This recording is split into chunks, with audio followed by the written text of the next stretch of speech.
நம்ம இந்த பிரசங்கியினுடைய புஸ்தகத்திலிருந்து செய்திகள் பார்த்து கொண்டிருக்கிறோம். இன்றைக்கு அதனுடைய தொடர்ச்சியாக பிரசங்கியினுடைய 1வது அதிகாரம் 12வது வசனத்திலிருந்து 2வது அதிகாரம் முழுவதும் பார்க்கக்கூடியதாக ஒரு செய்தி பார்க்க போகிறோம். இது என்னென்னா, இந்த மெசேஜுக்கு நான் டைட்டில் கொடுத்தது த ராயல் எக்ஸ்பிரிமெண்ட் அப்படின்னு. அதாவது ஒரு ராஜா ஒரு ராஜரீகமாக ஒரு பரிசோதனை பண்ணி பார்க்குறாரு. அதாவது ரொம்ப விலையுயர்ந்த ஒரு எக்ஸ்பிரிமெண்ட்டை அவர் பண்ணுறாரு. 2021 வருஷம் பார்த்தீங்கன்னா, ஈலான் மாஸ்க்கு நம்ம எல்லாருக்கும் தெரியும். அப்போ அவர் ஒரு ட்வீட் போட்டார். என்னென்னா, the amount of meaning people ascribe to money is bizarre. அதாவது அப்போ அவருக்கு ஒரு 300 மில்லியன் அப்போ அவருடைய சொத்து. இப்போ அவர் தான் முதலாக உலகத்தில் $1 trillion மதிப்பு உள்ளவர். இப்போ அவர் தான் உலக பணக்காரரில் 1 trillion முதல் முறையாக ஒரு மனுஷனுக்கு சொத்து $1 trillion வரக்கூடியதான். அவர் என்ன, மார்ஸில் போய் நம்ம மார்ஸை ஒரு காலனி மாதிரி மாற்றி அங்கே குடியேறுவோம் அப்படிங்கிற மாதிரி நிறைய காரியங்கள். அதாவது ஒரு மனுஷனுக்கு பணம் வந்துச்சுன்னா அவன் என்ன செய்யணும் அப்படின்னு சொல்லக்கூடிய ஒரு காரியம். அவர் மாத்திரமில்லை, ஹாவர்ட் ஹியூஸை பற்றி எத்தனை பேருக்கு தெரியும் தெரியல. அவர் தான் முதலாக அமெரிக்காவில் ஹாலிவுட்டில் சினிமா எடுத்தவர். அவர் தான் ஏவியேஷன் ஆரம்பித்தவர். அந்த காலகட்டங்களில் 1910 1940 பார்த்தீங்கன்னா ஒரு பயங்கரமான ஒரு பணக்காரன். கடைசியில் அவர் சாகும்போது யாருமே இல்லாமல் தனியாக தான் செத்தார். அதே மாதிரி ஜான் டி ராக்கஃபெல்லர் அப்படின்னு சொல்லும்போது ஸ்டாண்டர்ட் ஆயில் கம்பெனின்னு சொல்லி 1850 அப்புறம் பார்த்தீங்கன்னா அமெரிக்காவில் ஒரு பெரிய ஒரு பயங்கரமான வெல்த்தி மேன். அவரை மாதிரி ஒரு பணக்காரன் யாருமே கிடையாது. ஏன்னா அவரோட பிள்ளை முழு நேரம் ராக்கர்ஃபெல்லர் ஃபவுண்டேஷன் வச்சு நிறைய ஃபிலாந்தரபிக் ஒரு நல்ல சோசியல் சர்வீஸ் வேலை செய்கிற மட்டும்தான் செஞ்சார். ஏன்னா அவ்வளோ காசு அவ்வளோ தூரம் சம்பாதிச்சவங்க. அவர் என்னென்னா கடைசி நாட்களில் அவரால் சாப்பிட்ற சாப்பாடு எதுவுமே உள்ளுக்குள்ளே வைக்க முடியாமல் ரொம்ப கஷ்டப்பட்டு தான் மரித்து செத்தார். அப்போ என்னென்னா, நீங்கள் இங்கே பார்க்கும்போது நீங்கள் இலான் மாஸ்காக இருக்கட்டும், இல்லை ஹியூஸாக இருக்கட்டும், இல்லை ராக்கஃபெல்லராக இருக்கட்டும், யார் வேணாலும் இருக்கட்டும், இது ஒரு தனிப்பட்ட ஒரு இன்சிடெண்ட்டில் இந்த மாதிரி நிறைய ஹண்ட்ரட்ஸ் ஆஃப் தம் இந்த மாதிரி நிறைய காரியங்கள் காசு பணம் வச்சவங்க நிறைய பேரை பார்த்துருக்குறோம். அது சொல்லும்போது நீங்கள் பார்க்கும்போது, அதாவது ஒரு மனுஷனுக்கு என்னென்ன வேணுமோ அதெல்லாம் கொடுங்க, அதுக்கப்புறம் அவனுடைய எண்ணங்களில் என்ன நடக்குதுன்னு பாருங்க அப்படின்னு சொல்லக்கூடியதான். ஏன்னா இங்கே நம்ம பார்க்கும்போது ஒரு 3000 வருஷத்துக்கு முன்னாடி எந்த ஒரு கட்டுப்பாடும் இல்லாமல், எந்த ஒரு எதுவுமே எந்த ஒரு தடையும் இல்லாமல் எல்லாம் ராஜ்யபாரமாக இருக்கட்டும், பணமாக இருக்கட்டும், என்ன வேணாலும் இருக்கட்டும், எல்லாம் வைத்திருந்த ஒரு மனுஷன், அவரை தான் நம்ம பார்க்குறோம். கோஹலாத் என்று சொல்லக்கூடிய பிரசங்கி என்று சொல்லக்கூடிய சாலமன் அவரும் வாழ்க்கையில் என்ன என்ன என்ன எல்லாமே ஹெபால், எல்லாமே மாயை என்று சொல்லக்கூடியதா. அவர் இங்கே என்ன பண்ணுறாருன்னா, இப்போ அவர் ஞானத்தை சோதித்து பார்க்குறாரு, சந்தோஷத்தை சோதித்து பார்க்குறாரு, ஒரு ஞானத்துக்கும் முட்டாளுக்கும் உள்ள ஒரு காரியத்தை சோதித்து பார்க்குறாரு. அது மாத்திரமில்ல, எல்லாமே இந்த பூமிக்குள்ள செய்யக்கூடிய வேலை அப்புறம் கடைசியில் எல்லாமே என்னத்தை நமக்கு வரப்போகுது அப்படின்னு சொல்லக்கூடிய ஒரு காரியத்தை சோதித்து பார்த்து கடைசியில் என்ன சொல்கிறாரு, எல்லாமே மாயை தான் அப்படின்னு சொல்லக்கூடிய ஒரு காரியத்தை சொல்கிறார். அவர் என்ன பண்ணார், எப்படிப்பட்ட ஒரு எக்ஸ்பெரிமெண்ட் பண்ணார் அப்படிங்கிறத நம்ம இன்னைக்கு பார்ப்போம். சரியா? முதல்ல அவருடைய சோதனை எங்கேருந்து ஆரம்பிக்குதுன்னா, ஞானத்திலிருந்து, அறிவிலிருந்து. பிரசங்கியினுடைய புஸ்தகம் 1வது அதிகாரம் 12 பாருங்களேன், 14 வசனம் வரைக்கும். இஸ்ரவேலருக்கு ராஜாவாக இருந்தேன். எது? வானத்தின் கீழ் நடப்பதெல்லாம் ஞானமாய் விசாரித்து முதல்ல என் மனசை என்ன பண்ணேன், வானத்துக்கு கீழே, அதாவது சூரியனுக்கு கீழே என்ன இருக்குதோ அதை பூரா என்ன பண்ணேன், நான் ஞானமாய் விசாரித்து நான் ஆராய்ச்சி பண்ண போகிறேன். எப்படி ஒரு மனிதனுடைய காரியங்கள் என்னென்னு ஆராய்ச்சி செய்ய என் மனதை நான் பிரயோகம் பண்ணினேன்.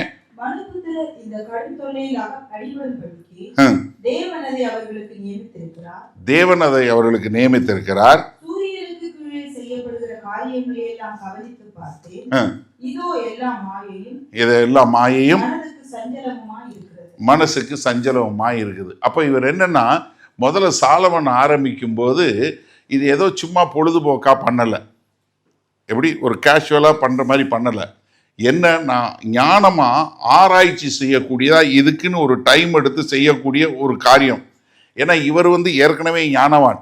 இவருடைய ஞானத்தை கேட்கறதுக்கு ராஜாக்களும் ராஜகுமாரிகளும் தேசத்திலிருந்து வந்து இவர்கிட்ட கேட்கக்கூடியதா அவ்வளோ ஒருத்த ஞானம். இவனை மாதிரி ஒரு ஞானவான் யாரும் கிடையாதுன்னு கர்த்தர் சொன்னது. அப்போ இவர் என்ன பார்க்குறாரு, இங்கே வானத்தின் கீழ் நடப்பதை எல்லாம், அப்போ என்ன ஒரு காம்ப்ரிஹென்சிவாக எல்லாத்தையும் நான் பார்க்க போகிறேன். ஒரு இதை மட்டும் இல்லை. இப்போ ஒரு சிலர் பணம் வந்துருச்சு அதனால பணத்தை மட்டும் இல்லை, ஒரு சிலருக்கு புகழ் வந்துருச்சு புகழ் மாத்திரம் இல்லை, ஒரு சிலருக்கு பெயர் வந்துருச்சு இல்லை, ஒரு சிலருக்கு அதிகாரம் வந்து விட்டது இல்லை, எல்லாத்தையும் நான் என்ன வானத்துக்கு கீழே இருக்க எல்லாத்தையும் ஒரு ஞானமாய் பார்த்து முடிவு பண்ணுறதுக்காக நான் சொன்னேன். நான் ஒரு ஏதோ ஒன்றை மட்டும் எடுத்துட்டு நான் அந்த இதை பண்ணலை.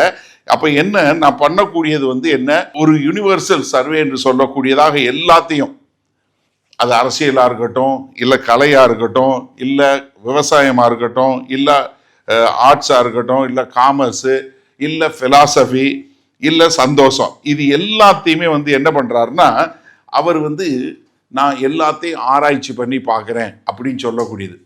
சாலமனுக்கு இந்த ஆராய்ச்சிக்கு 2 காரியம் இருந்துச்சு. அவருக்கு என்னன்னா, இதை செய்கிறதுக்கு என்னென்ன வேணுமோ ரிசோர்ஸுக்கு பஞ்சமே கிடையாது, அன்லிமிட்டெட் ரிசோர்ஸஸ். ஏன்னா ஒரு ஆராய்ச்சி பண்ணணும், ஒரு பேரை கூப்பிட்டு ஒரு வேலை பார்க்கணும், இது செய்யணும்னு சொன்னால் அதுக்கு பொருளாதாரம் வேணும், ஆள் வேணும், அதுக்கு ஒரு பிரச்சனையும் கிடையாது. அது மாத்திரமில்லை, டைமும் அவருக்கு பிரச்சனையே கிடையாது. ஏன்னா அவர் தான் ராஜா, அதனால் அவர் இருக்க டைமை பண்ணக்கூடியதாக. அப்போ என்னென்னா, அவர் யாருக்கிட்டையும் போய் ஏது ஆராய்ச்சி பண்ணணும், எனக்கு கிராண்ட் கிடைக்குமா, இல்லை எனக்கு இது கிடைக்குமா அது கிடைக்குமான்னு சொல்லி யார்கிட்டையும் கேட்கவும் தேவையில்லை. அது இல்லை இது காசு இல்லாமல் போயிருமோ அப்படின்னு சொல்லவே இல்லை. ஏன்னா அவர் ஒரு 40 வருஷம் ராஜாவாக இருந்தார். 40 வருஷம் ஒரு செல்வ செழிப்பில் ஒரு ராஜாவாக இருந்தார். அதனால் அவருக்கு இந்த பஞ்சாயத்து எதுவுமே கிடையாது. அவர் என்ன சொல்கிறாரு, இம்மிடியட்டாக அந்த காஸ்ட்டை பற்றி சொல்லும்போது என்ன சொல்கிறாருன்னா, மனுபுத்திரர் இந்த கடும் தொல்லையில் அடிபடும்படிக்கு தேவன் அதை அவர்களுக்கு நியமித்திருக்கிறார். இப்போ என்னன்னா, இவர் இங்கே சொல்லும்போது, அதாவது கடும் தொல்லை என்று சொல்லக்கூடிய ஒரு காரியம், இங்கே எபிரேய மொழியில் இன்யன் என்று சொல்லக்கூடிய பதம், அது என்னன்னா ஒரு ஒரு அழுத்தக்கூடியதாக, ஒரு பாரமான ஒரு காரியம் என்று சொல்லக்கூடிய, ஒரு தோல் மேலே வைத்த ஒரு பெரிய பாரம் என்று சொல்லக்கூடியதாக. அப்போ இங்கே சொல்லும்போது அவர் என்ன சொல்கிறாரு, இது நான் ரொம்ப பாரமாக தான் பார்க்குறேன் அப்படின்னு சொல்லக்கூடியதாக. இப்போ நம்ம வாழ்க்கை வாழக்கூடிய இந்த காலகட்டத்தில் நம்ம நிறைய காரியங்களை பார்க்குறோம். நம்ம வாழ்க்கை என்ன அப்படின்னு சில நேரங்களில் கேள்வி கேட்குறோம். நம்ம குடும்பமாக இருக்கட்டும், இல்லை நம்மளுடைய வேலையாக இருக்கட்டும், இல்லை நம்மளுடைய பொருளாதாரமாக இருக்கட்டும், ஏதோ ஒரு காரியத்தை குறித்து நமக்கு என்ன, என் வாழ்க்கையில் என்ன இருக்குது அப்படி கேட்கக்கூடிய ஒரு காரியம். அப்படி பார்க்கும்போது நீங்கள் பார்க்கும்போது உங்களுக்கு ஏதாவது ஒரு வகையில் உங்களுக்கு ஒரு திருப்தி வந்துடும், ஏதாவது ஒரு வகையில் உங்களுக்கு சந்தோஷம் வந்துடும் அப்படின்னு சொல்லக்கூடியதை தான் எல்லாரும் உங்களுக்கு ஏதாவது ஒரு வகையில் பேக்கேஜ் பண்ணி விற்கிறாங்க. இது வந்துருச்சுன்னா நீ ஹாலிடே போனேன்னா உனக்கு சந்தோஷம் வந்துடும், நீ இதில் சாப்பிட்டேன்னா ரொம்ப சந்தோஷம், எதையாவது ஒன்று சொல்லி நீ சந்தோஷப்படுறன்னு சொல்லி. ஏன்னா யாருமே வெறுமையை விற்கிறது இல்லை. எங்ககிட்ட வந்தேன்னா போகும்போது ரொம்ப மனசோடைஞ்சு போவேன்னு யாரும் விற்கிறது இல்லை. நோபடி செல்ஸ் இது எம்டினஸ் கிடையாது. ஏன்னா எந்த வகையிலையாவது ஏதாவது ஒரு வகையில் என்ன பண்ணணுமோ அதை பூரா நீங்கள் இது எங்கிட்ட கிடைச்சிடலாம் அப்படின்னு சொல்லக்கூடியதா. ஆனால் சாலமன் இன்னொரு இடத்துல சொல்லும்போது, நீதிமொழிகள் 4வது அதிகாரம் 7வது வசனம் சொல்லும்போது என்ன சொல்றாருன்னா, ஞானமே முக்கியம், ஞானத்தை சம்பாரி, என்ன நீ எல்லாத்தையும் காட்டிலும் ஞானத்தை சம்பாதின்னு சொல்றாரு. ஆனா இங்க என்ன சொல்றாரு, ஞானம் மாயைங்கிறாரு. நல்ல கவனிங்க, அவர் சொல்லும்போது ஏன்னா எல்லாத்தையும் காட்டிலும் நீ ஞானத்தை சம்பாதிச்சு கொள்ளு அப்படின்னு சொல்லக்கூடிய ஒரு காரியம் சொல்றாரு. ஆனா இங்க சொல்லும்போது, எங்க பிரசங்கியினுடைய புஸ்தகத்தில் சொல்லும்போது ஞானமும் மாயைங்கிறாரு. இப்ப எது சரி, என்ன காரியத்துக்காக அவர் இதை சொல்லக்கூடிய ஒரு காரியம் சொல்றாரு? ஏன்னா அதே நீதிமொழிகள் 9:10 சொல்லும்போது கர்த்தருக்கு பயப்படுதலே ஞானத்தின் ஆரம்பம். அப்ப கர்த்தருக்கு பயப்படக்கூடிய ஒரு ஞானம் என்று சொல்லக்கூடிய ஒரு காரியத்தை பார்க்கிறாரு. அப்ப 2 விதமான ஒரு ஞானத்தை பார்க்கிறாரு. ஒன்று உலக பிரகாரமா வரக்கூடிய ஒரு ஞானம், இன்னொன்று கர்த்தர்கிட்ட வரக்கூடிய ஒரு ஞானம். இந்த ரெண்டும் ஒரே வார்த்தையா இருந்தாலும் ரெண்டையும் வித்தியாசமான கோணத்துல அணுகக்கூடிய ஒரு காரியம். இதை நீங்க எப்படி புரிஞ்சு கொள்ள முடியும்னா, ஒரு சின்ன உதாரணம் சொல்றேன், அப்போ உங்களுக்கு புரியும். ஒரு பாலம் இருக்கு. அந்த பாலத்தை ஒருத்தர் பார்க்கிறார். அவர் இந்த பாலம் எதுக்காக கட்டப்பட்டிருக்கு என்ன எதுன்னு பார்க்காம அவர் இந்த பாலத்தை பார்க்குறாரு. இது இப்படி கட்டியிருக்காங்க, இது என்ன இதில் இந்த மாதிரி தூண் கட்டியிருக்கு, இந்த மாதிரி கட்டியிருக்கு, என்ன ஒரு பாலம் கட்டியிருக்கிறாங்க, இதனால என்ன பிரயோஜனம் அப்படிங்கிற மாதிரி ஒருத்தர் பார்க்க முடியாது. ஆனால் அதே பாலத்தை இன்னொருத்தர் பார்க்கும்போது, ஆஹா இந்த பகுதியிலேருந்து இந்த பகுதி கடந்து போகிறதுக்கு இந்த ஒரு பாலம் ஒரு வழியாக இருக்குது, இது வழியாக நிறைய பேர் போக முடியும், இதன் மூலமாக ஒருத்தர் எந்த ஒரு கவலையும் இல்லாமல் எந்த ஒரு பயமும் இல்லாமல் கடந்து போக முடியும், இதற்காகத்தான் இருக்குது, இத்தனை பேர் இதில் கிராஸ் பண்ண முடியும் அப்படின்னு சொல்லக்கூடிய ஒரு காரியத்தை அது எதற்காக கட்டப்பட்டதுன்னு பார்க்கும்போது அது அவருக்கு இட் மேக் சென்ஸ். ஆனால் ஒருத்தர் வெறும் ஸ்ட்ரக்சராக பார்க்கும்போது அவருக்கு என்ன பண்ணுறதில்ல, அது ஒரு இது கொடுக்கறதில்ல. அதே மாதிரி தான் அவர் சொல்லும்போது, இங்கே சாலமன் சொல்லும்போது, என்ன வானத்துக்கு கீழே சூரியனுக்கு கீழே ஞானம் என்பது என்ன, துக்கம் கொடுக்கக்கூடியது. ஆனால் கர்த்தரிலிருந்து வரக்கூடிய ஞானம் என்ன, அது வாழ்க்கையை கொடுக்கக்கூடியது. ஏன்னா 2 ஞானத்தையும் அழகா வித்தியாசம் பண்ணக்கூடிய ஒரு காரியம். நீங்க பிரசங்கியினுடைய புஸ்தகம் 1வது அதிகாரம் 16வது வசனம் பாருங்க. பெரியவனாய் இருந்து எல்லாரை பார்க்கிலும் ஞானமடைந்து தேறினேன், கண்டறிந்தது சொல்லிக்கொண்டேன். ஞானத்தை அறிகிறதற்கும்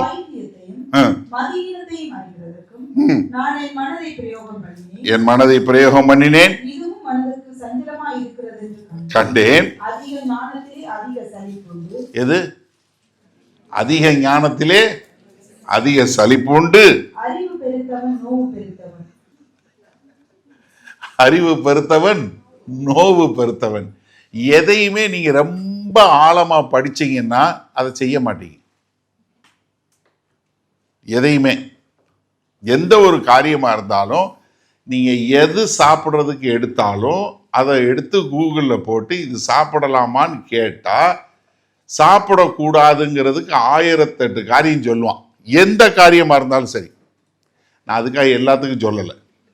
உடனே நீங்கள் போய் தோசை சாப்பிட்லாமான்னு போட்டேன்னா அவன் சொல்லுவான் உடனே இது சாப்பிடக்கூடாது, ஏன் உனக்கு ஃபெர்மெண்ட் ஆகுதுன்னு. இன்னொன்று என்ன சொல்லுவான், இதுதான் ஒரு ஸ்டேபிள் ஃபுட்டு, இதை வச்சு நீ இட்லி சுப்பிட்டேன்னா உனக்கு சேஃபாக இருக்கும் அப்படிமா. இன்னொருத்தன் என்ன சொல்லுவான், இட்லி சாப்பிட்டேன்னா அது மாவு புளிச்சிருச்சுன்னா உனக்கு வயிறு இதாகும், அங்கே கட்டு இதாயிரும், இந்த பிரச்சனையாயிரும். என்ன எடுத்தாலும் சரி, நீங்கள் என்ன வேணாலும் எடுங்க, எதை எடுத்து உட்காந்து ஆழமாக நீங்கள் நோண்டி படிக்க ஆரம்பிச்சிங்கன்னா நீங்கள் அதை செய்ய முடியாது, மனசு வராது.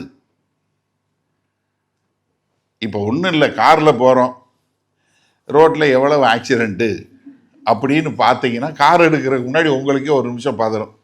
நம்ம இந்த சவுத்தாரை தாண்டி நம்ம ரைஸ்லிப் ரோடு போகும்போது விக்டோரியா ரோட்டில் ஒரு பெரிய போர்டு வச்சுருப்பான். ஏன்னா மோசமான ரோடு இது, இந்த வருஷத்தில் மட்டும் எத்தனை ஃபெட்டாலிட்டிஸ்ன்னு எழுதி வச்சுருப்பான் அங்கே ஒரு ரோட்டில் மட்டும். ஏன்னா 37 பேர் செத்து போயிட்டான், 36 பேர் செத்து போயிட்டான்னு ஒவ்வொரு வருஷத்துக்கும் கணக்கு மட்டும் அப்பப்போ அந்த ஸ்டிக்கர் மாற்றிக்கிட்டே இருப்பாங்க. எதுக்கு கொஞ்சம் ஜாக்கிரதையாக வண்டி ஓட்டணும்னு. அப்போ என்னன்னா எந்த ஒரு காரியத்தையும் நீங்கள் ரொம்ப பார்க்கும்போது என்ன வந்துடும், உங்களால் அதை செய்ய முடியாதபடி. அதனால தான் அதிக அறிவு என்ன பண்ணும், அதிக அறிவு பெருத்தவன் நோவு பெருத்தவன் என்று சொல்லக்கூடியதாக. அப்போ என்னன்னா ஒரு ரொம்ப தெளிவாக இந்த உலகத்தை பார்க்கும்போது அது என்ன போகுது, அதில் உள்ள வழி தான் தெரியுது. எப்படி ஒரு கவிஞன் ஒரு ஒரு ஒரு அழகை பார்க்கும்போது மற்றவர்கள் என்ன பார்க்குறாங்க, அவன் முள்ளுல ரோஜா இருக்குன்னு பார்க்குறானா இல்லை ரோஜால முள் இருக்குன்னு பார்க்குறானா. ரோஜா பார்க்கும்போது அவன் சொல்லும்போது இது எவ்வளோ அழகா இருக்கு அப்படின்னு சொல்லக்கூடியதா. இன்னொருத்தர் என்ன பார்க்குறான், முள்ளை தான் பார்க்குறான். ஸோ அதே மாதிரி தான் இது ஒரு டாக்டர் வந்து பார்க்கும்போது என்னென்ன நோயோட வர்றான், அவனுக்கு என்னெல்லாம் இருக்கும் அப்படின்னு சொல்லி டாக்டரோட மண்டையில் ஓடும்போது அவன் உள்ள நுழையும் போதே என்ன டாக்டர் மண்டையில் இவன் என்ன ஆகும், என்ன ஆக போகுதோ அதோ இதோ அவன் மண்டையில் ஓடும். நம்மளால ஒன்றுமே இல்லாமல் போகக்கூடியவனா போயிடும். அறிவு வந்துருச்சு இல்லை, அது வரும்போது இது இதாச்சுன்னா இதாயிரும், அது இதாயிடுச்சுன்னா அதாயிரும் அப்படின்னு போகக்கூடியதா. பாஸ்டர் அதே மாதிரி தான் உட்காந்துருக்கும்போது ஒரு இப்போ ஹாஸ்பிட்டல் பெட்டில் உட்காந்துருக்கும்போது இல்லை நீங்கள் ஒரு ஃபியூனரல் ஹவுஸில் உட்காந்துருக்கும்போது நம்மளால் இந்த இதை வந்து செப்பரேட் பண்ணவே முடியாது. அதனால தான் இந்த காலகட்டங்களில் இந்த ரிசர்ச்சில் வந்து பார்க்கும்போது எப்படி ஒரு நல்ல வெல்பீயிங்காக இருக்கும் அப்படின்னு சொல்லும்போது சாலமனுக்கு என்ன கண்டுபிடிச்சாரோ அதே தான் இப்போ அதுக்கு ஒரு மாடர்ன் டேஸில் இப்போ அதுக்கு பேர் கொடுத்துட்டாங்க. என்ன கூட டிப்ரெசிவ் ரியாலிசம். என்ன டிப்ரெசிவ் ரியாலிசம் அதுக்கு பேர். ஏன்னா மக்களுக்கு வந்து ஒரு மைல்டு டிப்ரெஷன் இருக்கு.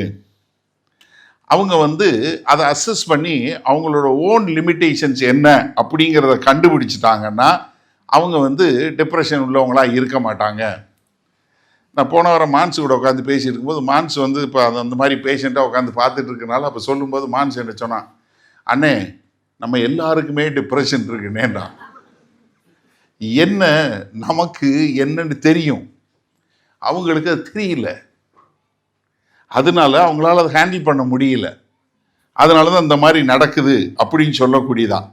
சாலமன் அதான் சொல்றார், நான் எல்லாத்தையும் பார்த்துட்டேன், பூமிக்குள்ள எல்லாத்தையும் பார்த்துட்டேன். ஆனால் என்னன்னா இங்கே வந்து பூமியில் வந்து அதாவது நம்மளால் சந்திக்க முடியாத, நம்மளால் கிரகிக்க முடியாத சில உண்மைகள் இருக்கு. அதை வந்து நம்ம என்ன பண்ணிடுறோம், அதுக்கு வந்து நம்ம வந்து ஒரு ஃபிலாசபியில் போய் ஆன்சர் கண்டுபிடிக்கிறோம். ஃபிலாசபிக்கு தமிழில் என்னன்னு பார்த்தேன், மெய்யியல்னு எழுதியிருக்கு. ஏன்னா நீங்கள் வந்து ஃபிலாசபினா என்னன்னு கேட்டிங்கன்னா அதுக்கு தமிழில் மெய்யியல் இருக்குது, அதுக்கு அர்த்தம் கண்டுபிடிக்கிற பெரிய காரியமாக இருக்காது. அப்போ என்னென்னா இங்கே வந்து ரொம்ப ஒரு அருமையாக நம்ம வந்து ஏதாவது ஒன்று புரியல, ஏதாவது ஒன்று வரலைன்னா அதுக்கு ஒரு கோட்பாடு, அதுக்கு ஒரு இதை சொல்லக்கூடியதா. அப்போ இங்கே அவர் சொல்லும்போது என்ன சொல்கிறாருன்னா, ஒரு தெளிவாக நம்ம பார்க்கக்கூடிய இந்த பூமிக்கு அடுத்த ஒரு ஞானம் இது வந்து ஒரு வித்தியாசமானது. ஆனால் கர்த்தர் வந்து வரக்கூடிய ஒரு ஞானங்கிறது வேற மாதிரியான ஒரு ஞானம். இதை 1 கொரிந்தியர் அப்போஸ்தலனாகிய பவுல் இதுக்கு பதில் சொல்லும்போது 1 கொரிந்தியர் 1:19 வசனத்திலிருந்து பாருங்க. அந்தபடி எப்படி ஞானிகளுடைய ஞானத்தை நான் அழித்து எழுதியிருக்கிறது, ஞானி எங்கே, வேத பாரகன் எங்கே,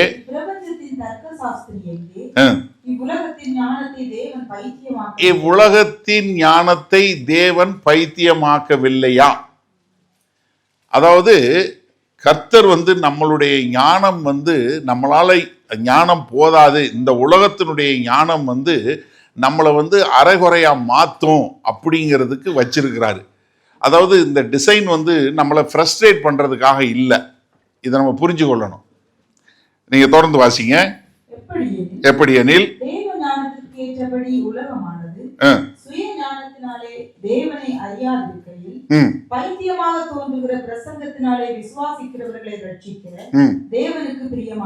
தேவனுக்கு பிரியமாயிற்று. அதாவது இந்த காலகட்டத்தில் அப்போஸ்தலனாகிய பவுல் எழுதும்போது உலக ஞானம் தேவ ஞானத்தை எப்படி வந்து ஒரு சாலமன் பார்த்தாருங்கிறத இங்க அவர் சொல்லும்போது என்ன சொல்றாருன்னா, அதாவது உலகத்துக்கு பைத்தியமாக தெரியக்கூடிய காரியம் அவங்க மூலமா தான் கர்த்தர் ரட்சிப்பு வச்சிருக்கிறார். என்ன, இந்த காலகட்டத்தில் கிரேக்கத்தில் உள்ளவங்களுக்கு அவர் இயேசு கிறிஸ்து மூலமா தான் உங்களுக்கு ரட்சிப்புன்னு சொல்லும்போது கல்வாரி சிலுவையில் அறையுண்டு மரித்த ஒரு மனுஷனா ஒருத்தர் இல்லாம, அப்ப என்ன ஒரு பலவீனத்துல தான் பலம் வெளிப்படுகிறது, ஒரு தோல்வியில தான் வெற்றி ஆகிறது.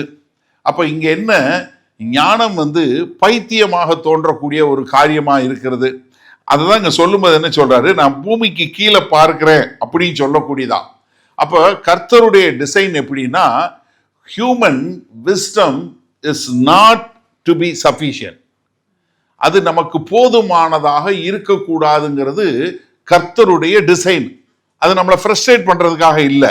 எதற்காகனா நம்ம வந்து கர்த்தர் இல்லாம வரக்கூடிய ஞானம் எவ்வளவு மோசமானது நம்ம காட்டக்கூடியதாக. கர்த்தரிலிருந்து வரக்கூடிய ஞானத்தை தான் நம்ம கற்றுக்கொள்ளணும் என்று சொல்லக்கூடியதாக. இப்போ உலக பிரகாரமான ஞானம் என்ன பண்ணுது? பிலாசபி மூலமா நம்ம அந்த ஞானத்தை அடைந்து விடணும்னு சொல்லி மேல் நோக்கி போறோம். ஆனா தேவன்கிட்ட இருந்து ஞானம் மேல இருந்து கீழே வருது. அதனாலதான் இங்க சொல்லும்போது என்ன சொல்றாரு, எந்த விதமான ஒரு மனுஷனுடைய எந்த பெரிய பிலாசபிக்கல் சிஸ்டம் இருந்தாலும் சரி, அது எவ்வளவுதான் இருந்தாலும் அது ஒரு முட்டுச்சந்தில தான் போய் நிற்கும், வேற எதுலையுமே நிற்கவே நிற்காது. அதனாலதான் சாலமன் இங்க சொல்லும்போது என்ன சொல்றாரு, நான் ஞானத்தை வச்சு எல்லாம் செஞ்சு பார்த்தேன், ஆனா அது எல்லாம் மாயை. ஏன்னா எல்லார காட்டிலும் நான் ஞானத்தை கற்றுக்கொண்டேன், ஆனா ஞானம் மாயை என்று சொல்லக்கூடிய ஒரு முடிவு. ரெண்டாவது என்ன சோதனை பண்றாருன்னா, சந்தோஷம், பிளஷர் என்று சொல்லக்கூடிய ஒரு காரியம். இரண்டாவது அதிகாரத்துல முதல் 3 வசனங்கள் பாருங்க. நான் என் உள்ளத்திலே சொல்லிக் கொண்டது என்னவென்றால், வா இப்பொழுது உன்னை சந்தோஷத்தினாலே சோதித்து பார்ப்பேன். இப்ப என்ன சொல்றாரு, அவரே உள்ளத்துல சொல்றாரு, எப்படி நீ வாராஜா, உன்னைய சந்தோஷத்தினால சோதித்து பார்ப்போம். எப்படி சந்தோஷத்தினால, அது எப்படி சோதிச்சாருன்னு பாருங்களேன். இன்பத்தை அனுபவி என்றேன், இது மாயா இருந்தது, பைத்தியம் என்றும் சொன்னேன். நாளளவும் நல்ல கவனிங்களேன். அதாவது வானத்தின் கீழ் மனுபுத்திரர் உயிரோடு இருக்கும் நாளளவும் பெற்று அனுபவிக்கத்தக்கது இன்னதென்றும் அறியும் பொருட்டு. என்னன்னா, நல்ல ஞானம் இருக்கு, நான் என்ன பண்றேன், என் ஞானத்தை வச்சு இந்த பூமியிலே, அதாவது சூரியனுக்கு கீழே இருக்கிறதுலே ரொம்ப பெஸ்ட் என்ஜாய்மெண்ட் எது, பெஸ்ட் பிளஷர் எதுன்னு சொல்லி என் ஞானத்தை வச்சு நான் தேடினேன். சும்மாலாம் தேடல, முட்டாள் மாதிரி தேடல, ஞானத்தை வச்சு இருக்கிறதுலே ரொம்ப உயிரோடு இருக்கும் நாளோ பெற்று அனுபவிக்கிறது என்னதென்று அறியும் பொருட்டு என் இருதயத்தை ஞானத்தால் தேற்றி கொண்டிருக்கும் போதே. எப்படி இருதயத்தை ஞானத்தால தேடுற, ஞானத்தை வச்சு தேடுறாரு, இருதயத்தை ஞானத்தால வைத்து கொண்டே. எப்பா இருக்கிறதுலே ஒரு மனுஷன் பூமி சூரியனுக்கு கீழே வாழும் போது அவன் அனுபவிக்கிறதுல எது நல்லா அனுபவிக்க முடியும் அப்படிங்கிறத ரொம்ப ஞானமா நான் தேடினேன். என் இருதயத்தை ஞானத்தை தேடி கொண்டிருந்தேன். என்ன அழகா எழுதுறாரு பாருங்க, என் தேகத்தை மதுபானத்தால் சீராட்டி கொண்டிருக்கவும். முட்டுச்சத்துல உட்காந்து ஊறுகாய் வச்சுட்டு குடிக்கல, அவர் மூக்க பிடிச்சிட்டு குடிக்கல. நல்லா தெரிஞ்சு கொள்ளுங்க, என்ன சீராட்டி கொண்டிருக்கவும். என்ஜாய் பண்றான் மனுஷன், எப்படி மதுபானத்தினால கொண்டிருக்கவும். அப்ப என்னன்னா, இங்க இவரு ஒரு ரெக்லஸா, ஒரு அறிவில்லாம போய் இன்பத்தை தேடல, சந்தோஷத்தை தேடுறதுக்கும் ஒரு ஞானத்தை வச்சுதான் தேடுறாரு. ரொம்ப அழகா ஒரு எப்படி ஒரு சயின்டிஸ்ட் ஒரு ட்ரக்கு கொடுத்தா அது என்ன ஆகும்னு போட்டு சோதனை பண்ணுவானோ, அதை மாதிரி இவர் எல்லாத்தையும் சோதனை பண்ணி அதனால என்ன வரும் அப்படின்னு சொல்லக்கூடிய ஒரு முடிவை எடுக்கிறதுக்கு தான் தேடுறாரு. ஆனா அவருடைய தேடுதல் எடுத்து சொல்லும் போது அவர் என்ன சொல்றாரு, இது பைத்தியமாக இருக்கிறது. ஆனா என்ன சொல்லலன்னு சொல்றேன், இந்த சந்தோஷம் நல்லா இருந்துச்சு. எப்படி சந்தோஷம் நல்லா இருந்துச்சு, இந்த சாட்டிஸ்ஃபேக்ஷனும் நல்லா இருந்துச்சு, நல்ல திருப்தியா இருந்துச்சு. ஆனா என்ன, டெம்பரரி, கொஞ்ச காலம்தான் இருந்துச்சு. ஆனா அதுக்கப்புறம் வர்றது ரொம்ப கடினமா இருந்துச்சு. அடுத்து 4ஆவது வசனம் பாருங்களேன்.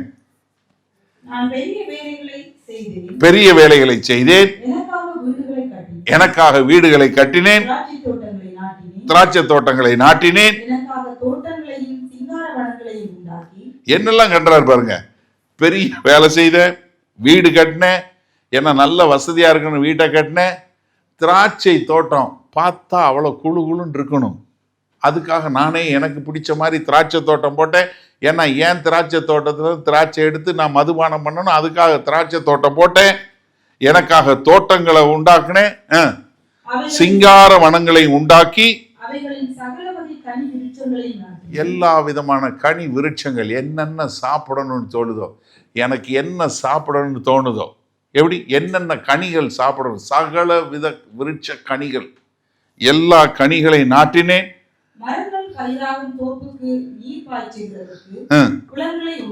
மரம் ஒண்ணு ஆயிடக்கூடாதுன்னு அதுக்காக குளம் கட்டி குளத்துல தண்ணி வச்சிருந்தேன், சம்பாதிச்சேன், பிறந்தார்கள். எல்லாரை பார்க்கிறோம் எனக்கு எல்லா ஆஸ்தி இருந்துச்சு,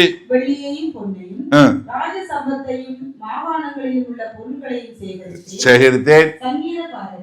இது போதல என்ன வேணும், சங்கீதக்காரன். எனக்கு எப்பெல்லாம் இசை கேட்கணுமோ அப்போ இப்போ வந்து நீங்கள் சிடி இல்லை ஸ்பாட்டிஃபை போகணும், அப்போ அவரோட ஸ்பாட்டிஃபை வேற. வாசிக்கடானா வாசிக்கணும், பாடுனா பாடணும், என்னென்னாலும் டான்ஸ் ஆடுனா ஆடணும். சங்கீதக்காரர்களையும் சங்கீதக்காரிகளையும் எல்லா மியூசிஷியனையும் சம்பாதிச்சிட்டார். யார் என்ன இன்னைக்கு கீத வாத்தியமா, இப்ப கீத வாத்தியம், அது தம்புருவா தம்புரு, வீணையா வீணை, என்ன வேணுமோ எல்லாத்தையும் எல்லாம் எனக்கு என்ன என்ன கேட்கணும்னு தோணுதோ அந்த ஆளை நான் கூப்பிட்டு இது பண்றதுக்கு சங்கீதக்காரன் சங்கீதக்காரி எல்லாம் சொல்லுங்க. எனக்கு வேண்ட அளவுக்கு நான் பெரிய வீடை கட்டினேன். அப்படி கண்ணை திறந்து பார்த்தா திராட்சை தோட்டம், இந்த பக்கம் பார்த்தா சகல விருட்சமான கனிகள் எல்லாம், வீடு பூரா வேலைக்காரன் வேலைக்காரி, வீட்டில் வேலைக்காரனுக்கு வேலைக்காரிக்கு புள்ள பறக்குது, எனக்கு வேலைக்காரிக்கு பிரச்சனையே கிடையாது, எல்லாம் இருக்குது, காசு இருக்குது, வெள்ளி இருக்குது, பொண்ணு இருக்குது, வேண்ட அளவுக்கு எல்லாம் இருக்குது. இது போதாது, எனக்கு என்டர்டெயின்மெண்ட்டுக்கு வேணும்னு சொல்லி சங்கீதக்காரன் சங்கீதக்காரி வாத்தியக்காரன் வாத்திய வாசிக்கிற எல்லாரையும் வச்சிருக்கேன். எல்லாம் எல்லாம் எல்லாரை பார்க்கிறோம் நான் பெரியவனும் மானேன். இது நீங்க வந்து பாத்தீங்கன்னா இப்ப லிங்க்டின்ல ப்ரொஃபைல் போட்டா இப்படிதான் போடணும். சாலமோனோட லிங்க்டின் ப்ரொஃபைலை திறந்து பார்த்தீங்கன்னா என்ன வீடு, வின்யார்டு, அப்புறம் என்ன gardens, water system, irrigation system, என்ன drip irrigation, servants, livestock, silver, gold, wealth, singers, musicians, அப்படி பார்த்தீங்கன்னா எல்லாம் கல்ச்சரல் ப்ரோக்ராம் எல்லாம். அவரோட லிங்க்டின் ப்ரொஃபைல் பார்த்தீங்கன்னா அப்படி ஆடி போய் இந்த காலகட்டத்தில் சாலமன் இருந்தாருன்னு அப்படிதான் போட்டிருப்பார். அவரோட ப்ரொஃபைல், அவரோட டிபி பிக்சர் பார்த்தீங்கன்னா என்ன மனுஷன் எப்படி வாழ்ந்தாண்டா அப்படின்னு சொல்லக்கூடிய அளவுக்கு. ஏன்னா அவர் என்ன சொல்றாரு, இது வரைக்கும் அப்படி இருந்ததே இல்லை. ஏன்னா இன்னைக்கும் ஆர்கியாலஜிஸ்ட் வந்து இன்னைக்கும் டிக் பண்ணி எடுத்துட்டு இருக்காங்க. சாலமன் கட்டின கட்டடம், சாலமன் கட்டின பட்டணங்களை வந்து எடுக்கும்போது பிரம்மாண்டமா இருக்கு, அவ்வளவு பிரம்மாண்டமா கட்டியிருக்காரு, அவ்வளவு காரியங்கள். இது எல்லாம் செய்யும்போது என்ன சொல்றாரு, என் இருதயத்தை நாணத்தால் நான் தேற்றி கொண்டிருக்கும் போதே. அப்போ சொல்லும்போது இவரை மாதிரி இவ்வளவு அனுபவிச்சவன் என்ன சொல்லியிருக்கணும், இதெல்லாம் சுகம், இதுதாண்டா வாழ்க்கை, நீங்க எல்லாம் அப்படி வாழணுனால சொல்லியிருக்கணும். 10வது வசனம் பாருங்க. எனக்கு இந்த வசனம் வாசிக்கும் போது ஒரு நிமிஷம் யோசனையா தான் இருக்கு. என் கண்ணு என்ன பார்த்து என்ன வேணும்னு எனக்குள்ள தோணுச்சோ அதுக்கு நான் தடையே பண்ணல. நம்ம யாராவது சொல்ல முடியுமா அப்படி? என்னைக்கு நான் அப்படி காரு வாங்குவேன், நம்ம ஆளுங்க பெருமூச்சு விட்டே நான் என்னைக்கு அப்படி சாப்பிடுவேன், நான் என்னைக்கு அப்படி ஆவேன், நான் என்னைக்கு இப்படி இருப்பேன், இப்படியே பெருமூச்சு விட்டே பாதி பேர் அந்த மூச்சிலே நம்ம உஷ்ண காத்து கூடி போச்சு. ஏற்கனவே ஹீட் வேவ், இதில் இன்னும் வேற கூடுது. என்ன ஒரு ஸ்டேட்மெண்ட் பாருங்கள், தயவு செய்து யோசிச்சு பாருங்க. ஏன்னா இவர் ஆராய்ச்சி பண்ணவனுடைய ஒரு நிலைமையை எடுத்து பாருங்க. நான் என் கண்ணில் பார்த்து அது எனக்கு வேணும்னு விருப்பப்பட்டேன்னா, எனக்கு ஆசை வந்துச்சுன்னா அதுக்கு நான் தடையே பண்ணலை. I doubt anybody can say such a statement. யாராவது இப்படிப்பட்ட ஒரு ஸ்டேட்மெண்ட் சொல்ல முடியுமா? யோசிச்சு பாருங்க. நான் என் கண்ணில் பார்த்து எனக்கு என்ன வேணும்னு நினைச்சனோ அது எதுக்குமே நான் தடை பண்ணவே இல்லை. அடுத்து பாருங்க. என் இருதயத்தில் என்னெல்லாம் சந்தோஷம் நினைச்சோ அதெல்லாம் செஞ்சேன். என் இருதயத்தில் எது சந்தோஷம் தோணுச்சோ, எப்போ என்ன செய்யணும்னு தோணுச்சோ அதை பூரா நான் செஞ்சேன். ஒன்றையும் நான் விளக்கியே வைக்கல.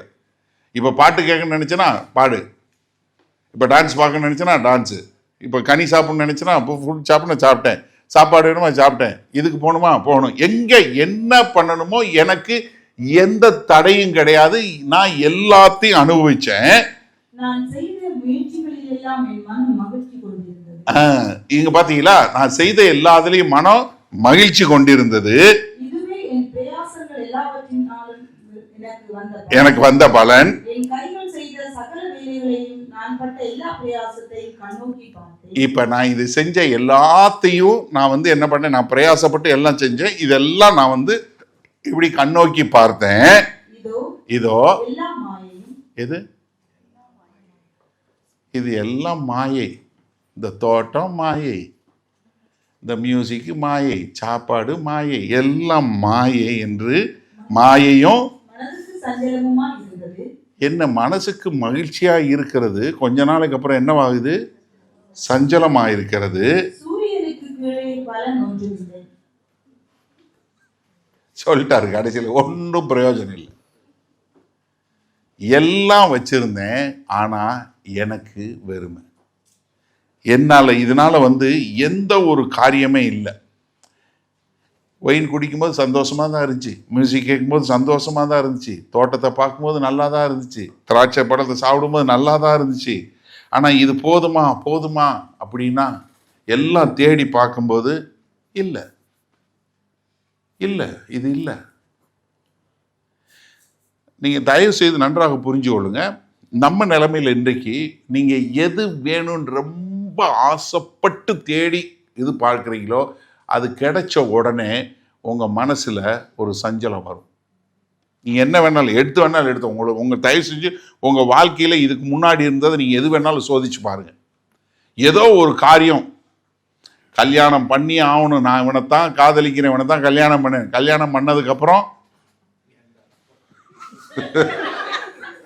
எதுனாலும் சரி, நீங்க ரொம்ப ஆசைப்பட்டு வாங்கின காரா இருக்கட்டும், நீங்க ஆசைப்பட்டு கட்டின கட்டடமா இருக்கும், எதுனாலும் சரி, இதை நான் அடைஞ்சே தீரணும்னு சொல்லி நீங்க முயற்சி பண்ணி ரொம்ப கஷ்டப்பட்டு வர்றீங்க பாருங்க, அது கிடைச்ச மாத்திரத்துல உங்களுக்குள்ள ஒரு சஞ்சலம் வரதான் செய்யும். ஏன்னா இது எதுவுமே உங்களுக்கு திருப்தி கொடுக்காது. ஏன்னா போன வாரம் வாசிக்கும் போது லூக்கா 12வது அதிகாரத்துல இருந்து அந்த ஓமானத்தை வாசிச்சோம். ஏன்னா நிறைய விளைஞ்சிருச்சு, எனக்கு இருக்குது போதாது, இன்னும் கட்டணும், இன்னும் உங்க கட்டடம் கட்டி நீ நல்லா சந்தோஷமாயிரு, நான் என் ஆத்துமாட்ட சொல்லுவேன், நீ இன்னும் நல்லா சம்பாதிப்ப, நல்லா இருப்ப அப்படின்னு சொல்லக்கூடியதா. இங்க என்ன சொல்றாரு, நான் என் தேகத்தை மதுபானத்தினால் சீராட்டி கொண்டிருக்கவும். எப்படி இவன் அதான சொன்னான், நான் இன்னும் கட்ட போறேன், நான் நிறைய சாப்பிட்டு மன மகிழ்ச்சியா இருக்க போறேன். நம்மளால அதை விட டாப்பு சாப்பாடு மாத்திரம் இல்லை, என்டர்டெயின்மெண்ட் எல்லாமே வச்சிருந்தாரு. ஆனா என்ன சொல்றாரு, எல்லாமே மாயை, எல்லாம் மாயை, என்னதான் இருந்தாலும் சரி. அதனாலதான் கர்த்தராகிய இயேசு கிறிஸ்து சொன்னாரு, நீ என்ன, நீ இதை குறித்து கவலைப்படாத, முதலாவது தேவனையும் அவருடைய ராஜ்யத்தையும் தேடு, மீதி எல்லாம் கொடுக்கப்படும். ஏன்னா நீ என்ன வேணும்னு நீ கேட்கறதுக்கு முன்பாகவே என்ன கர்த்தருக்கு தெரியும் உனக்கு என்ன வேணும் அப்படின்னு சொல்லக்கூடியதா. அப்போ என்னன்னா அங்கே இப்போ மாடர்ன் ரிசர்ச் பண்ணாங்க, ஹார்வர்டு ஸ்டடி ஆஃப் அடல்ட் டெவலப்மெண்ட்டில் பண்ணாங்க.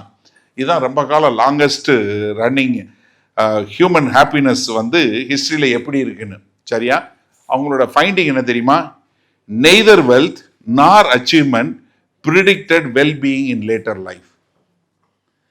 அதாவது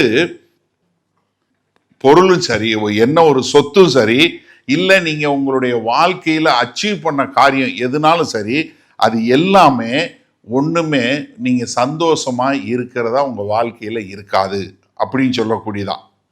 what predicted wellbeing was the quality and the depth of a person's relationship, especially stable relationship with something or someone larger than the self. ரொம்ப அழகாக சொல்கிறாங்க இவங்க ஃபைண்டிங், ரொம்ப வருஷமா இதுதான் லாங்கஸ்ட் ரன்னிங் ரிசர்ச். எது உங்களுக்கு சந்தோஷத்தை கொடுக்குன்னு சொல்லி சொன்னால், அதாவது நீங்கள் யாரு கூட ஒரு அழகான உறவுல ரொம்ப காலம் இருக்கிறீங்களோ அது, இல்லை எது கூட இருக்கிறீங்களோ அதுதான் உங்களுக்கு ஒரு மகிழ்ச்சியை கொடுக்கும். இன்னைக்கு பாட்டு பாடும்போது பண்ணோம், நல்ல உணவு உடை தந்தீர், நல்ல நண்பர்களை தந்தீர், அது நல்ல சகோதரர்களை தந்தீர்னு சொல்லலாம், சகோதர சகோதரிகளை தந்தீர்னு சொல்லலாம்.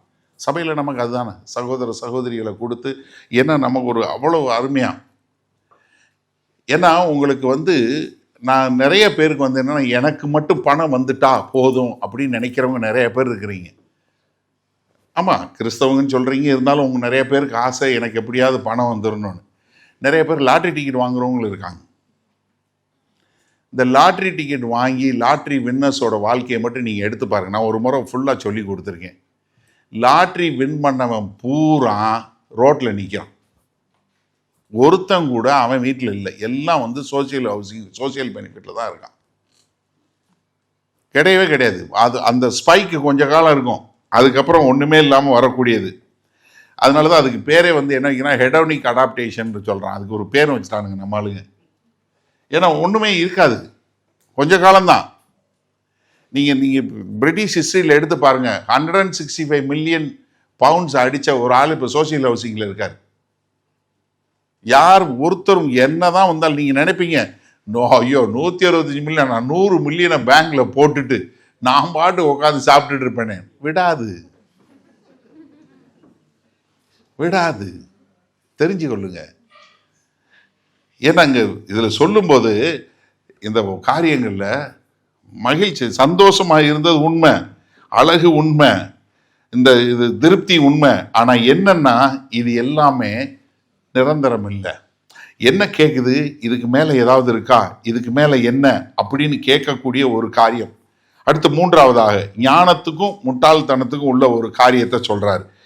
13ஆம் வசனம் பாருங்க. எவ்வளவு உத்தமமோ கண்டேன், மூடனோ இருளிலே நடக்கிறான்,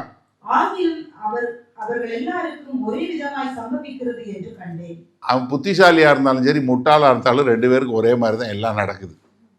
அவன் கண்ணை வச்சு ஞானத்தோட நடக்கிறான், இவன் முட்டாளி இருட்டில் நடக்கிறான்.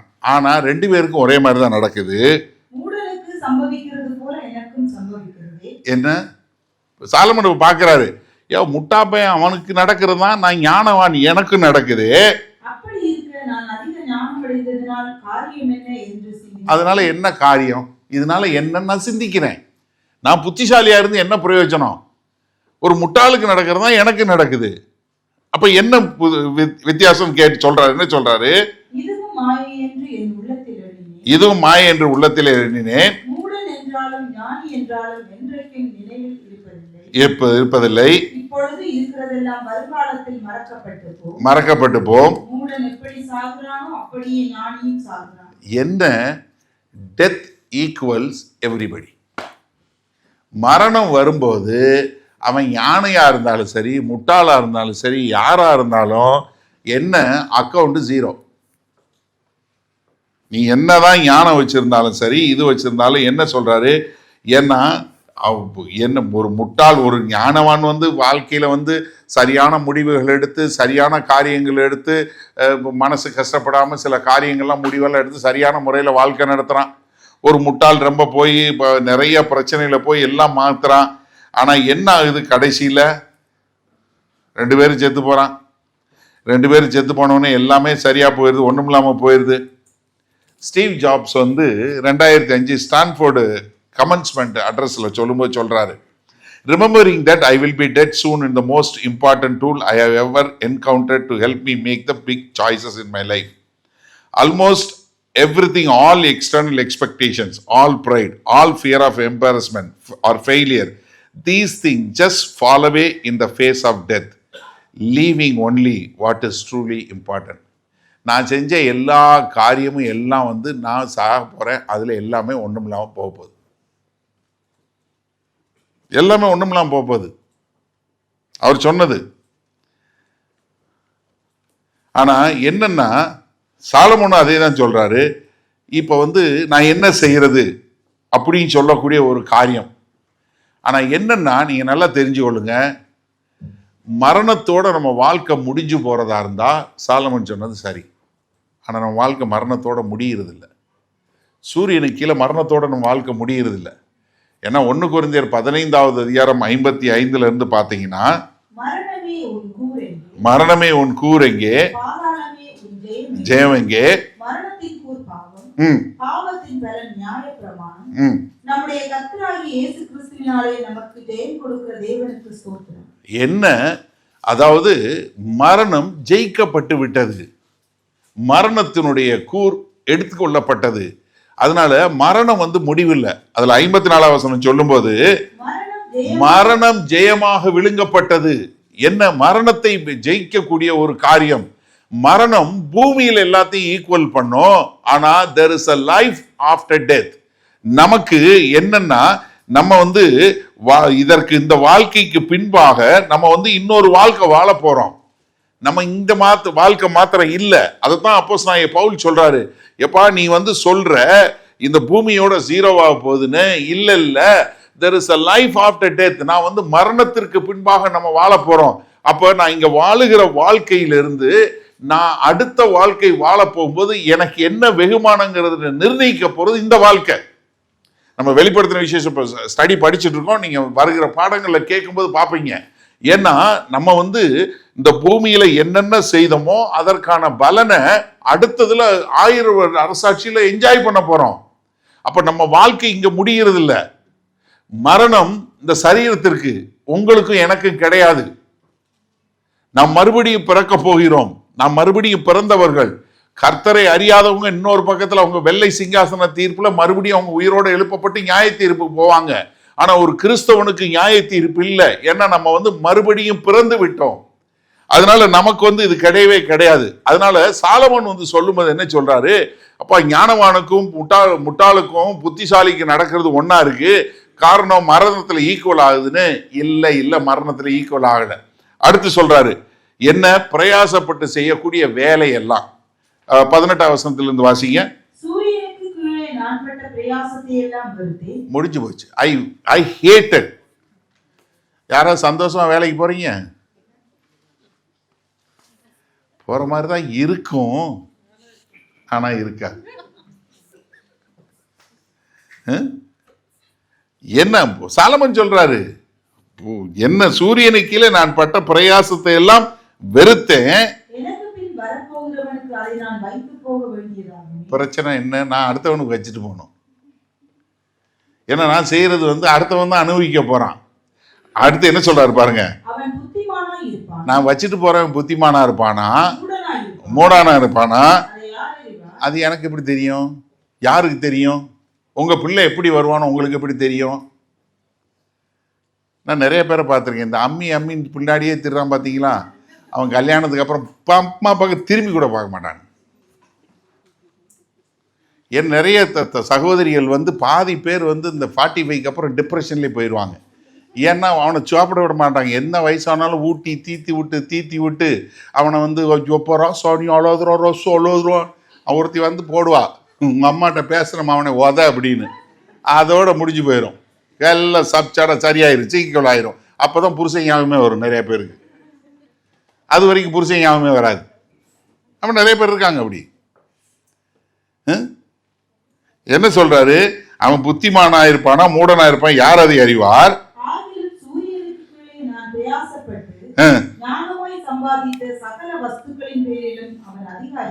நான் ரொம்ப ஞானமா கஷ்டப்பட்டு சம்பாதிச்சதுக்கெல்லாம் அவன் தான் அதிகாரி ஆவான்.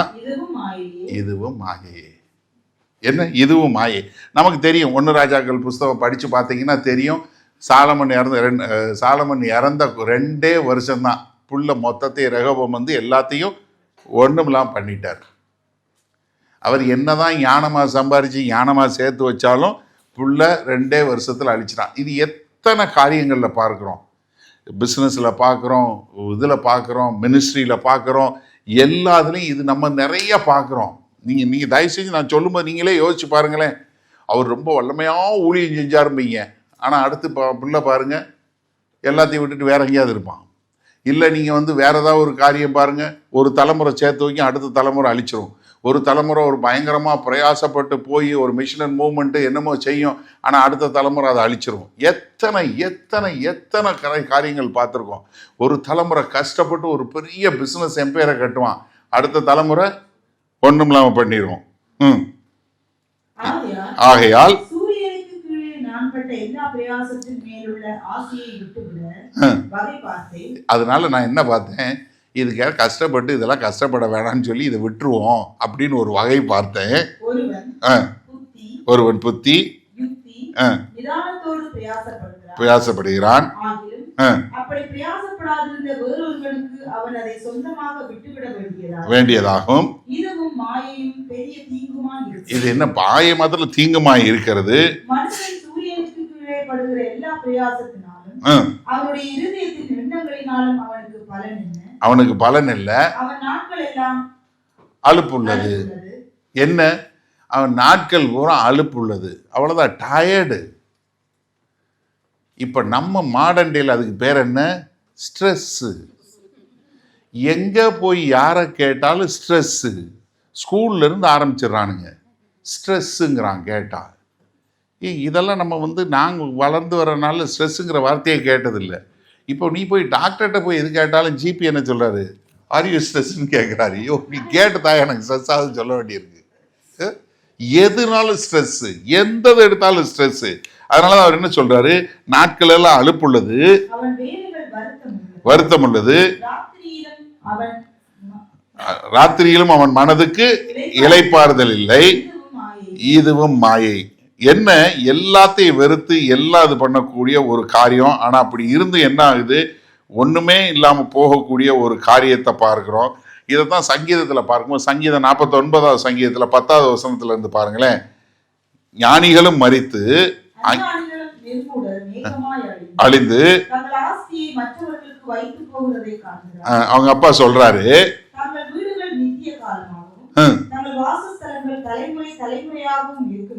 இருக்கும் என்பது அவங்க உள்ளத்தினுடைய அபிப்பிராயம்.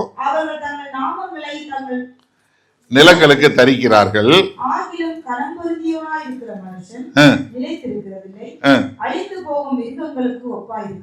இடத்துல உன் பேரை வச்சாலும் கொஞ்ச நாள்ல ஒண்ணும் இல்லாம போயிடும். இப்போ தமிழ்நாடு கவர்மெண்ட் வச்ச பேரை பூரா புது கவர்மெண்ட் எல்லா பேரையும் மாத்திட்டாங்க, முடிஞ்சு போச்சு.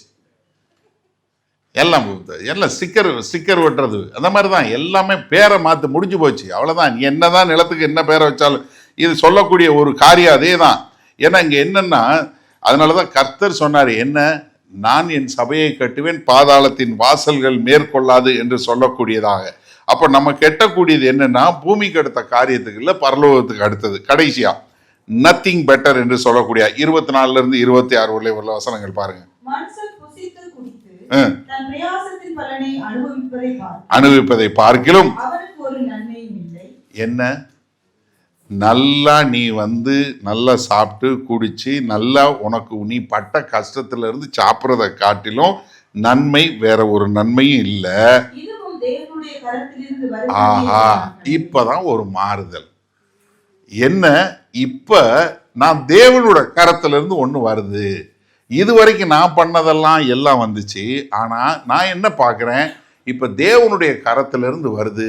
என்ன, நான் வேலை செஞ்சு அதுல என்ன வருதோ அதை நல்லபடியா சாப்பிட்டு நான் சந்தோஷமா இருக்கணும். அதுதான் தேவனுடைய கரத்துல இருந்து வருதுன்னு பார்க்கிறேன். யார்?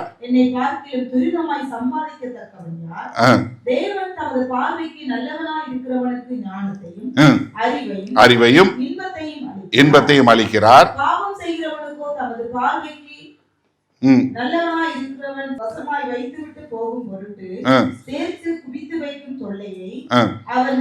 நியமித்திருக்கிறார். இது மாயையும். அப்ப என்னன்னா, சாப்பாடு புசிக்கிறது, உங்களுடைய வேலையை அனுப்புறது, ஆனா இது எல்லாம் என்ன, கர்த்தருடைய கரத்திலிருந்து வருதுன்னு சொல்லக்கூடியதான். ஆனா நீங்க அந்த சாப்பாடை சாப்பிடும்போது அது மாயையா தெரியும். அதே சாப்பாடை இது கர்த்தர்ட்ட இருந்து வந்திருக்குன்னு சொல்லி நீங்க ஆசீர்வதிச்சு சாப்பிடும்போது அது என்ன, கர்த்தருடைய கரத்துல இருந்து அது நன்மை வரக்கூடியதா இருக்கு. இப்ப நீங்க செய்யற வேலை, ஒரு பிரயாசப்பட்டு செய்யற வேலை கஷ்டமா இருக்குது. ஆனா இது கர்த்தர் எனக்கு கொடுத்திருக்கிறார், அதனால நான் கர்த்தருக்கென்று வேலை செய்கிறேன், நான் நல்ல ஒரு ஸ்டூவர்டா, நல்ல ஒரு உக்கிரானக்காரனா வேலை செய்யறேன் அப்படின்னு சொல்லும்போது அது கர்த்தருக்கு மகிமை உள்ளதாய் மாறுகிறது. அதைத்தான் இங்க சொல்றாரு. ஒருத்தன் கொஞ்சமா சாப்பிட்டு ஒரு இது பண்ணி போறதை காட்டிலும் இன்னொருத்தன் வந்து அதே சாப்பாடை வந்து சந்தோஷமா கர்த்தர்கிட்ட வந்து சொல்லி ஏற்றுக்கொண்டு வாழும்போது அது மாறக்கூடியது. ஒரே சாப்பாடு தான், ஒரே பிளேட்டு தான், ஒரே வாசம் தான். ஆனால் ஒன்று வந்து என்ன மாயையாக இருக்குது, இன்னொன்று வந்து என்னவா இருக்குது, கர்த்தருக்கு ஆராதனையாக இருக்குது. ஆண்டவரே எனக்கு இதை கொடுத்தீங்க, அதற்காய் நன்றி என்று சொல்லக்கூடியதாய். திமோத்திக்கு எழுதும்போது 1 தீமோத்தி 6:17 சொல்லும்போது என்ன சொல்றாரு, இல்லாமல்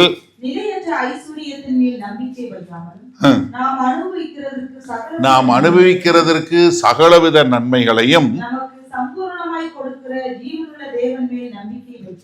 நம்ம எங்க வைக்கணும், பொருள்கள் மேல இல்ல, சகலத்தையும் சம்பூர்ணமாய் அனுபவிக்க கொடுத்த அந்த தேவன் மேல நம்பிக்கை வைக்கணுமே ஒழிய நம்மளுடைய வேலையிலையோ நம்மளுடைய சாப்பாட்டுல இல்லாத போது என்ன ரொம்ப அழகா வருது. அப்போ பவுல் வந்து ரொம்ப அழகா எதிர்மறையா சொல்லி கொடுக்குறாரு. எப்பா நீ என்ஜாய் பண்றது சரியான பாதையில் இருந்துச்சுன்னா அது வந்து என்ன, உன்னை கர்த்தருக்கென்று பக்தி மார்க்கமாய் வாழ்வதிலிருந்து அது வந்து விலகக்கூடியது இல்லை என்று சொல்லக்கூடியதா. Enjoyment rightly directed is not a distraction from devotion. So அப்போ நீங்கள் வந்து உங்களுடைய காரியங்களை வந்து நீங்கள் சரியான முறையில் கர்த்தர்கிட்டருந்து பெற்றுக்கொண்டோம் அப்படின்னு சொல்ல முடியுதா. அப்போ என்னன்னா இங்கே வந்து என்ன சொல்ல வர்றாரு, நீங்கள் ஒன்றும் எக்ஸ்ட்ராடினரியாக செய்ய தேவையில்லை, உங்களுக்கு கொடுத்த வாழ்க்கையை நீங்கள் அழகாக நேர்த்தியாக செய்யுங்க, அதுவே ஒரு மீனிங்ஃபுல் லைஃபாக இருக்கும். ஒரு அர்த்தமுள்ள வாழ்க்கை என்பது நீங்கள் வந்து ஏதோ ஒரு பயங்கரமாக செய்யணும்னு அவசியம் இல்லை. உங்களுக்கு கொடுக்கப்பட்டதை நீங்கள் நன்றியோடு செய்யக்கூடிய ஒரு காரியம் பண்ணும்போது அதுவே கர்த்தருக்கு வரக்கூடிய ஒரு காரியமாக இருக்கும். பெர்னார்ட் ஆஃப் கிளெவரெக்ஸ் என்று சொல்லக்கூடியவர் வந்து 12வது நூற்றாண்டில் ஒரு மிகப்பெரிய, அதாவது ஒரு most influential person in Europe. அவரை மாதிரி ஒரு எல்லா ராஜாக்கள் மற்றும் எல்லாருக்கும் வந்து சபைகளுக்கு சரி எல்லாருக்கும் வந்து ஆலோசனை வழங்கக்கூடிய ஒரு அற்புதமான மனுஷர். அவரை மாதிரி ஒரு இன்ஃப்ளூயன்ஷியல் பர்சனை நீங்கள் வந்து பார்க்கவே முடியாது. அவர் மட்டும் கிட்டத்தட்ட ஏறக்குறைய ஒரு 60 மொனஸ்திரிஸ் வந்து அந்த காலத்தில் நிறுவனவர். யோசிச்சு பாருங்க, அவ்வளவு பயங்கரமா, அதாவது one of the most productive Christian லீடர்னு சொல்லக்கூடிய அளவிற்கு. அப்போ அவர் வந்து அவருடைய கடைசி காலங்களில் ஒரு கடிதம் எழுதுறாரு. வில்லியம் ஆஃப் சென்ட் தியரிக்கு எழுதும்போது எழுதுறாரு, நான் என் வாழ்க்கை பூரா வந்து நான் வேலை பார்த்தேன், நிறைய பிரச்சனைகளை சந்திக்கக்கூடியவனாக இருந்தேன், என் வாழ்க்கை பூரா மற்றவர்களுக்கும் சபையை குறித்த ஒரு கரிசனையாகவே இருந்துச்சு. அதனால நான் ஒரு அமைதியாக வாழக்கூடிய வாழ்க்கையை, நான் கர்த்தருக்குள்ள ஓய்வு எடுக்கக்கூடிய ஒரு வாழ்க்கையை இழந்து போயிட்டேன். இப்போ நான் வயசானவன் ஆயிட்டேன், நான் அசதியுள்ளவன் ஆயிட்டேன். ஆனால் என்னுடைய அசதி வந்து நான் என் வாழ்க்கையை நல்லபடியாக செய்து முடித்தேன் அப்படிங்கிற அசதி இல்லை, ஆனால் எல்லாத்தையும் செஞ்சேன் ஆனால் ஒன்றுலையுமே திருப்தி இல்லை அப்படிங்கிற ஒரு காரியத்தில் நான் இருக்கிறேன் அப்படின்னு சொல்லக்கூடிய ஒரு எழுதினார். அவர் இந்த எக்லிசியஸ் புக், இந்த பிரசங்கியினுடைய புஸ்தகத்தை வாசித்து அதுக்கப்புறம் அவர் என்ன பண்ணார், அவருடைய கடைசி மாதத்தில் அவர் வந்து இதை பார்க்கும்போது, இந்த பூமிக்குள்ள நீ வந்து எதுவும் வந்து பெருசாக செய்ய தேவையில்லை, கர்த்தர் கொடுத்ததை என்ஜாய் பண்ணி சாப்பிட்டு நீ வாழ்ந்தாலே அது கர்த்தருக்கு செய்தது அப்படின்னு சொன்ன உடனே அவர் கடைசியாக சாக போகிறதுக்கு முன்னாடி கொஞ்சம் ரெஸ்ட் எடுத்துட்டு அவர் எழுதினது, I know now what I was made for, not for the building but for the filter. எனக்கு இப்போ நான் எதற்காக கர்த்தர் படைச்சாருன்னு தெரியும், கட்டடங்களை கட்டுறதுக்கு இல்லை, கட்டடங்களை கட்டுகிறவருக்கு என்று வாழ்வதற்காக. எனக்கு அருமையானவர்களே, சாலமோனுக்கு அவர் யானத்தை வச்சு சூரியனுக்கே எல்லாம் தேட முடிஞ்சது, அவருக்கு எல்லாம் மாயைன்னு அவர் இதில் கொண்டு வந்தார். ஆனால் நமக்கு என்ன தெரியும்னா, நம்ம இந்த பூமிக்காக வாழ்கிறவங்க இல்லை, நாம் பரலோகத்துக்காக வாழ்கிறவங்க. இந்த பூமியில் வாழ்கிற வாழ்க்கை பரலோகத்து வாழ்க்கைக்கான ஒரு முன்னோட்டம். அதனால நம்ம கர்த்தர் உங்களுக்கு என்ன வேணுமோ அதை கொடுத்துருக்கிறார், அதை நீங்கள் நன்றியோடு பெற்றுக்கொள்ளுங்க. உங்களுக்கு வேலை கொடுத்துருக்கிறாரா, என்ன வேலை கொடுத்துருக்கிறாரோ அதை நன்றியோடு செய்யுங்க, அதை தேங்க்ஃபுல் ஹார்ட்டோடு இருங்க. உங்களுக்கு என்ன சாப்பாடு கொடுக்குறாரோ அதை ஆசீர்வதித்து சந்தோஷமாக, ஆண்டவரே எனக்கு இந்த சாப்பாடு கொடுத்துருக்கீங்க நன்றி அப்படின்னு சொல்லி அந்த சாப்பாடை சந்தோஷம் சாப்பிடுங்க. உங்களுக்கு ஒரு வீடு கொடுத்துருக்கிறாரா, நன்றி ஆண்டவரே எனக்கு ஒரு வீடை கொடுத்துருக்கீங்க. உடை கொடுத்துருக்காரு, நன்றி ஆண்டவர் எனக்கு உடையை கொடுத்துருங்க அப்படின்னு சொல்லும்போது உங்கள் வாழ்க்கை ஒரு அர்த்தமுள்ள வாழ்க்கையாக இருக்கும். இல்லாததை நாடி தேடி ஓடாதீங்க. ஏன்னா சாலமன் அப்படி எல்லாத்தையும் செஞ்சு கடைசியில் என்ன வந்தார், எல்லாம் வந்ததும் மாயைன்னு எழுதினார். நீங்களும் கடைசியில் உட்காந்து இந்த பெர்னாடு கிளவெக்ஸ் பண்ண மாதிரி நீங்களும் உட்காந்து நானும் எல்லாத்தையும் செஞ்சேன், அங்கே ஓடுனேன் இங்கே ஓடுனேன், ஆனால் கர்த்தருக்குள்ளே நான் ஓய்வெடுத்து நான் வாழ்கிற வாழ்க்கை வாழாமல் விட்டுட்டு நீங்கள் சொல்ல தேவையில்லை. மாறாக நீங்களும் சொல்லலாம், என்னை கர்த்தர் எதுக்காக படைச்சாருன்னு தெரியும், கட்டடம் கட்டுவதற்கில்லை, எல்லாவற்றையும் கட்டுகிறவருக்கென்று வாழ வேண்டும் என்று வாழக்கூடியதாய். மகா கிருபையும் இரக்கம் நிறைந்த எங்கள் அன்பின் தாப்பனே, கர்த்தாவே, இந்த அருமையான நல்ல மாலை வேலைக்காய் நன்றியோடு துதிக்கிறோம், நாமத்தை போற்றுகிறோம். ஆண்டவரே, இதோ இந்த நாளிலும் ஆண்டவரே நாங்கள் ஒரு அருமையான பாடத்தை இதோ சாலமன் ராஜா எல்லா காரியங்களும் வைத்திருந்து ஒரு அருமையாய் ஆராய்ச்சி செய்து இதை எங்களுக்கு எழுதி வைத்திருக்கிறாரு. இதை நாங்கள் பார்க்கும்போது ஆண்டவரே, தேவ ஞானம் என்பது என்ன என்பதை நாங்கள் புரிந்து கொண்டோம். நாங்கள் இந்த பூமிக்கு அடுத்தவர்கள் அல்ல, நாங்கள் பரலோக வாசிகள், இந்த பூலோக வாழ்க்கை வாழ்ந்து கொண்டு இருக்கிறோம்.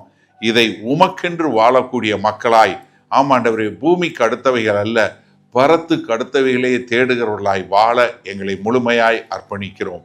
மீட்பெரும் இரட்சகருமாகிய இயேசு கிறிஸ்துவின் மூலம் பிதாவே, ஆமேன்.